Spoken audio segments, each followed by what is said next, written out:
Сәлеметсіздер ме балалар? Бүгін сабақтың тақырыбы тема урока сөмкеме саламын. Положу или кладу в сумку или портфель. Жаңа сөздер. Страница 103, 103 бет, новые слова. Сал, клади, положи. Сал. Саламын, положу. Мын обозначает первое лицо, личное окончание. Жіктік жалғау. Я положу. Саламын.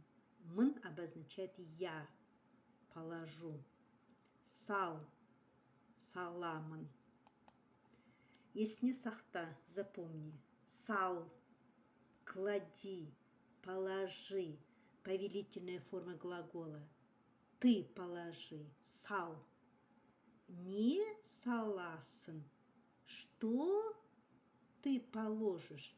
Во втором лице. Что положишь?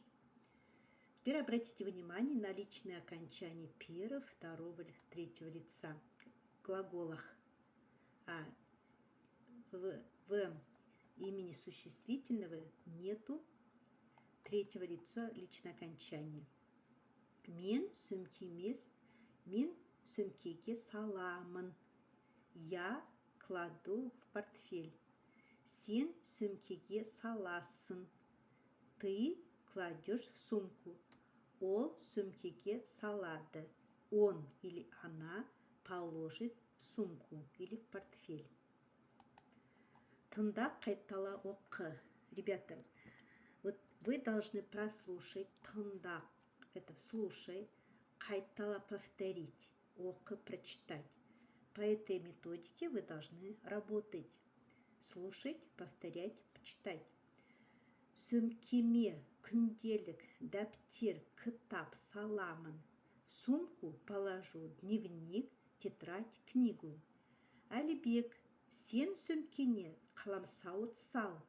Әлібек, ты положи в сумку пенал. Жарайды.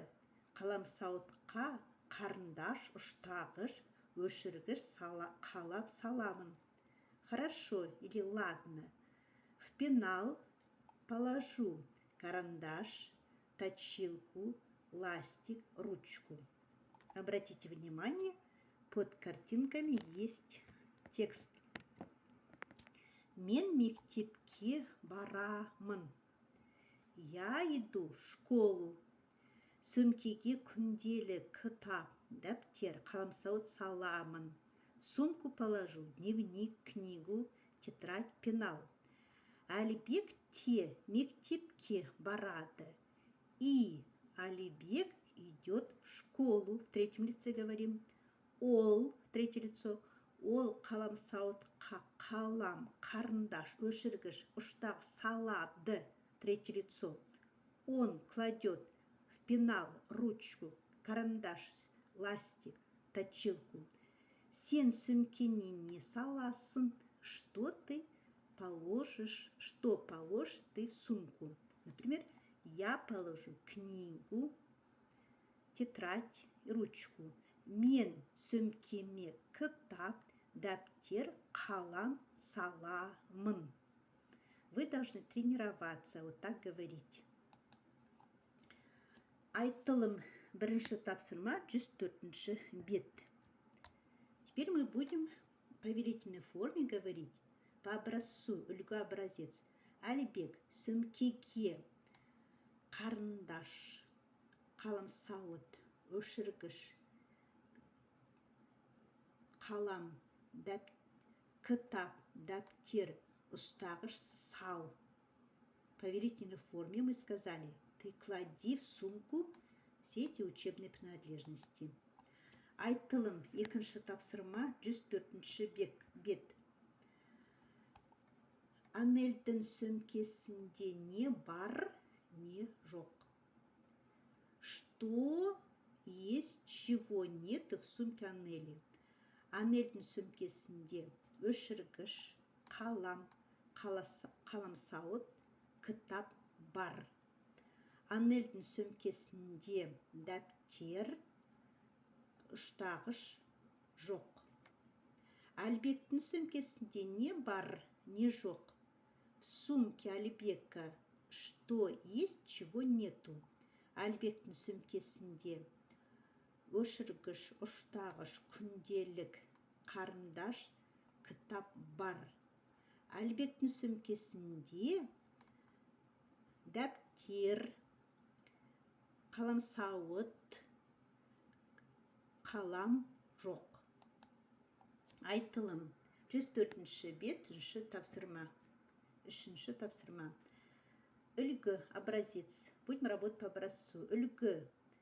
Анель, қаламсауытқа, қарындаш, өшіргіш, қалам, ұштағыш, сал. Анель, клади в пенал, карандаш, ластик, ручку, точилку. Можно сказать, Анель, қаламсауытқа түрлі түсті қарындаштар, өшіргіш, 2 қалам, 1 ұштағыш, сал. 4-ші тапсырма 105-ші бет жазылым письменно. Мен сөмкеге күнделік, сызғыш, ұштағыш, өшіргіш, дәптер, кітап, бояу, қаламсауыт, қалам саламын.